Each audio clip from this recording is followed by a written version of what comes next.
Hi everyone, ito po yung ihalo natin sa Roast Valenciana. Ayun, hotdog saka atay saka baboy. Iwain mo natin yung hotdog. Yan ang panghahalo natin. I-mix natin yan. Yan, prituin muna natin guys.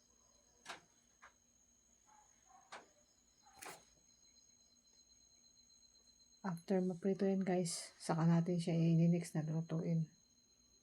Tapusin nyo lang yung video na to guys para magkaroon kayo ng idea paano magluto ng Roast Valenciana.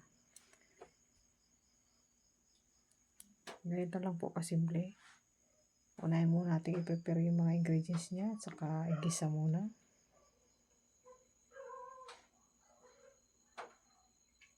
Yan guys, malapit na maprito yung hotdog. Yan, luto na siya. So, ililipat natin sa lagayan. Kaya hiniwa na guys para madali lang siya na ano. Kasi kung prituin bago hiwain, medyo matagalan tayo. So, yan ang pinakamabilis na gawin natin guys. Ayan guys, nahugasan na yung malagkit na may aswiti. Kaya ganyan ang kulay niya.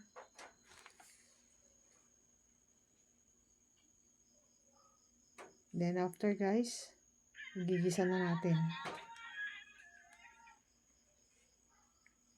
Gigisa na natin yung malagkit na may aswiti.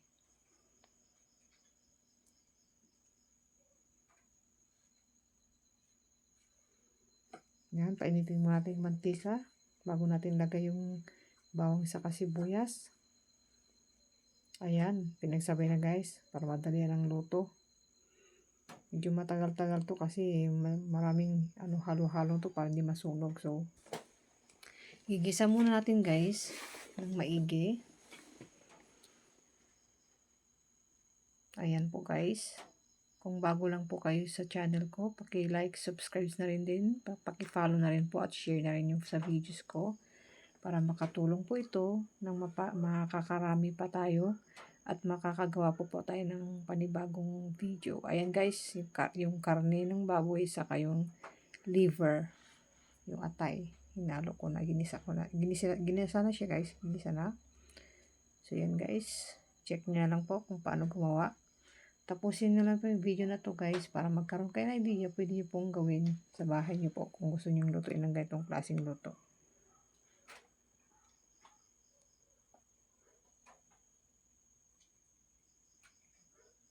Ayan guys, nagisa na siya.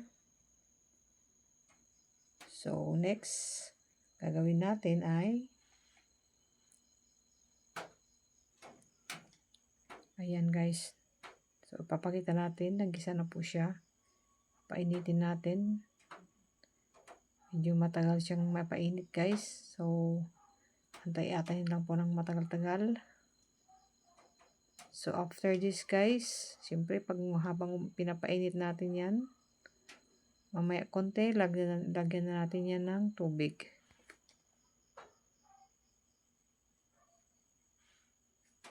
So ganyan lang po.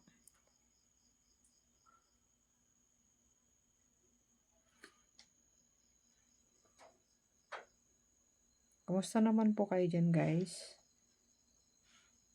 Habang inaantay natin, sana guys, ayan, lagyan natin ng Knorr cubes. So yan guys, may Knorr cubes na siya. Pampalasa yan guys. Siyempre, Knorr cubes, the best yan. Pag pangluto mo yan. Ihalo natin yung Knorr cubes.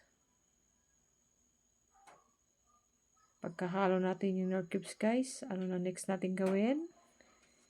Abangan nyo guys. Ayan, kunting bitchin lang guys, pampalasa. Pwede naman hindi lagyan ng bitchin kung ayaw nyo na mabitchin guys. Pwedeng pwede.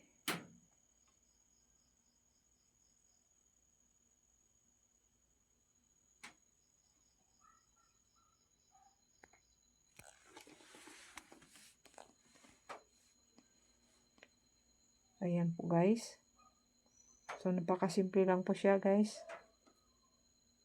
Matrabaho lang talaga to yung kasi yung paghalo. Ayan, lagyan natin ng tubig.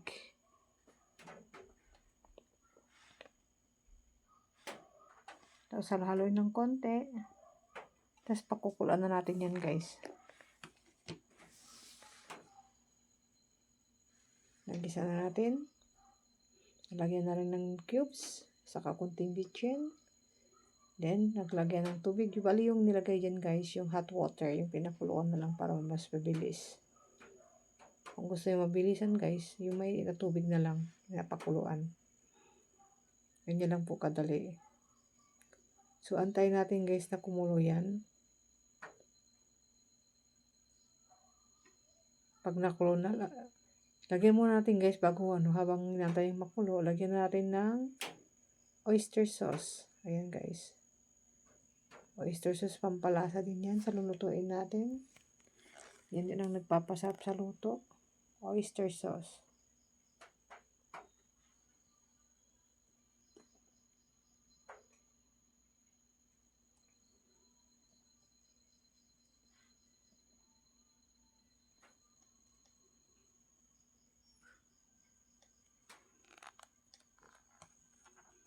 Ayan guys. Kitang-kita nyo yung kulay niya. Hindi pa siya kumukulo. Nailagay na yung ingredients. Pwede natin lagyan ng konting sugar yan kung gusto nyo guys. Pampasarap.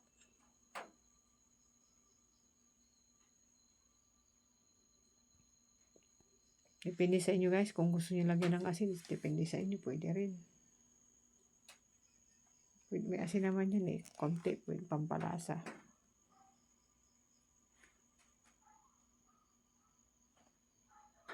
Ayan guys.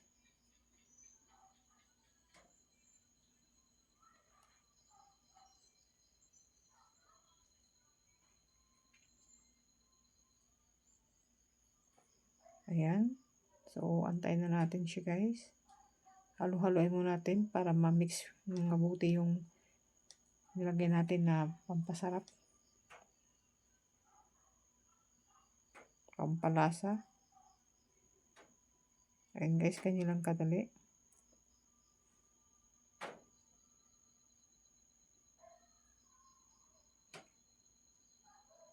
Ganda ng kulay niya guys. So, pero mamaya, abangan nyo guys. Iba na yung kulay niyan mamaya. So, yan guys. Tapusin lang po natin yung video guys. Hello po. Pa-shoutout po sa mga bago dyan na nanonood. Salamat po sa pag-watch. Bago lang po tayo dito sa channel na to. So, paki-like na rin guys. Paki-share na lang po. Paki-subscribe na rin din po. Ayan guys. Lagyan natin yung malagkit na hinugasan ng aswete. Kanya lang po guys. Ihalo natin. Tapos mamaya i-mix-mix natin yan guys. Para hindi siya masunog dun sa lalim. Medyo medium ano lang natin. Medium heat lang siya. Huwag natin masyadong malakasan para di masunog. Kailangan to yung matyaga ka talaga siya na maghalo-halo. I-mix-mix mo siya ng mabuti. So yun guys. Malagkit po yan. Yan po yung glutinous rice. Nilagyan ng pampakulay yung aswete. Hinugasan sa aswete kaya ganyan ang kulay dilaw. Ganyan guys. So, nailagay na natin. So, ang next natin gagawin, abangan nyo guys. Ayan, haluin na natin. Haluin ng mabuti.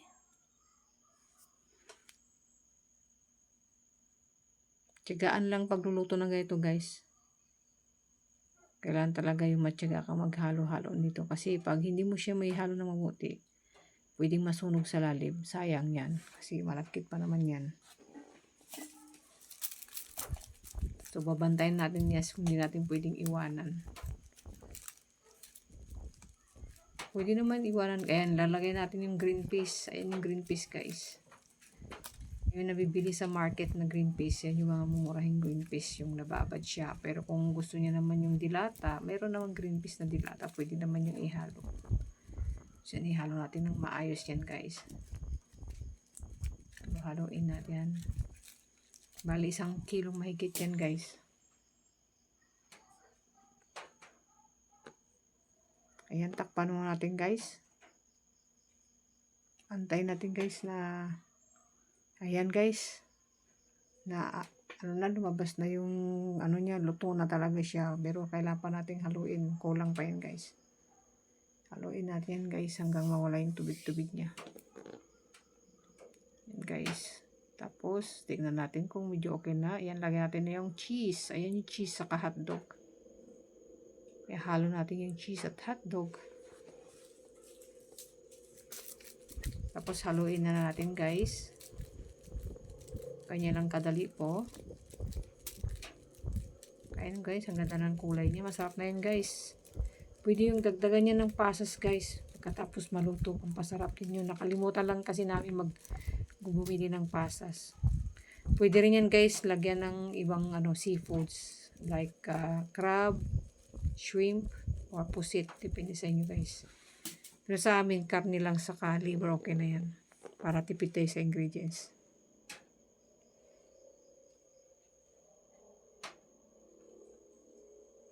So yun guys. Antayin lang po natin siya. Matyaga lang po tayong mag-antay hanggang matapos po.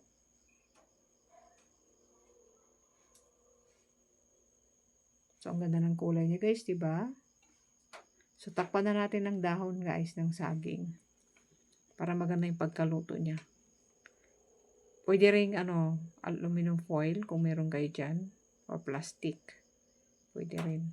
Pero sa akin, kung marami naman kayong dahon ng saging sa likod ng bahay nyo, libre pa, hindi na kayo gagastos, kukuha na lang kayo. Yan, takpan nyo ng maigi guys. Ayan. So habang nagpapakulo naman ng iklog, kasi pa iklog yan guys na pang toppings natin. Hindi natin ihalo dyan sa lulutuin, pero pang toppings natin yan guys. Ayan guys. So kita nyo na. Ang sarap na. Yan na guys. Yung finally.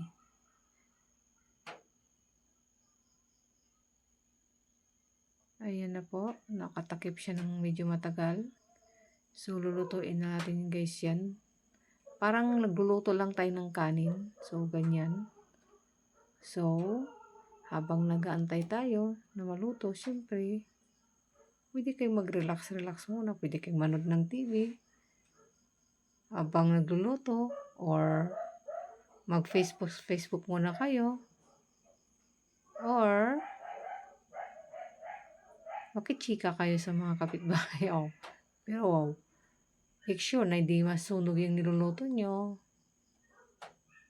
Ayan guys. Tiyagaan lang natin guys hanggang matapos tong video na to. Medyo matagalan po tayong magluluto ngayon. Ayan, tignan natin. Oops. Ayan na guys. Ganda na yung itsura niya. Ayan yung aso natin.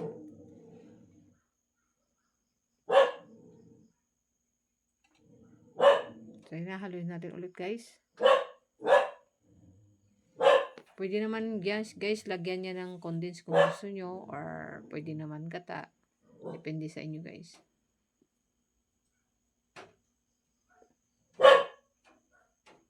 So, ganyan po. Haluin lang sa lalim.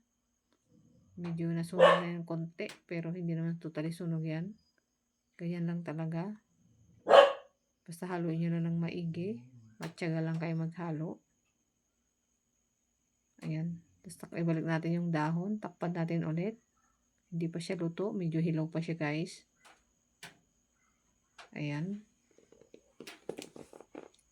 Matrabaho lang talaga to guys lutuin. Pero masarap to. Maganda to gawin na pang may event. May Christmas party, New Year. Pwede sa birthday, binyag. Lahat na okasyon. Pwede magagamitin na yan. Pagluluto na yan. Pwedeng fiesta.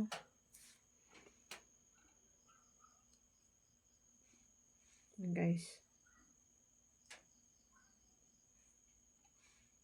Ayan, lagyan natin konting tubig.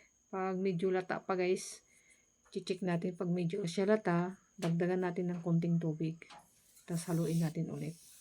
Kasi tsansahin na talaga natin yan guys eh.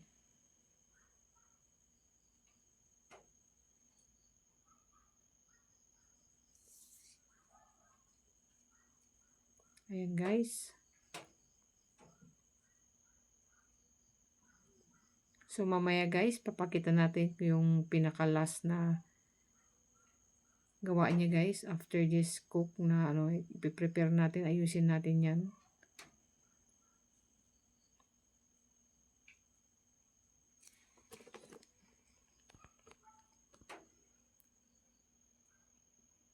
Yan guys, ang ganda na ng itsura na ka. Ayan oh. Sarap. Sarap talaga guys, promise. Masarap yan ni partner. Partner saan? Kahit saan pwede yan guys. Kasi malagkit naman yan eh. So takpan na natin guys. So malapit na yan guys. Malapit na rin maluto yung iklog na ihalo natin mamaya. 3 egg lang, okay na yun guys. Pang design lang naman yan eh. Pero kung marami kayong egg, pwede naman damihan nyo. Depende po sa inyo. At least na. Ayan. Gabi na. Ayan na guys, hinalo na.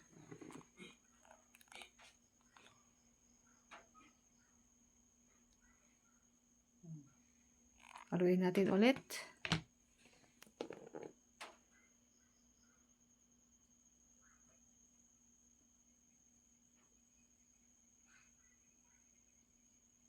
Ayan, tikman na natin guys. Kung okay na yung lasa. Palit natin yung dahon. Iba na yung kulay yung dahon. Pati yung dahon naluto na rin guys.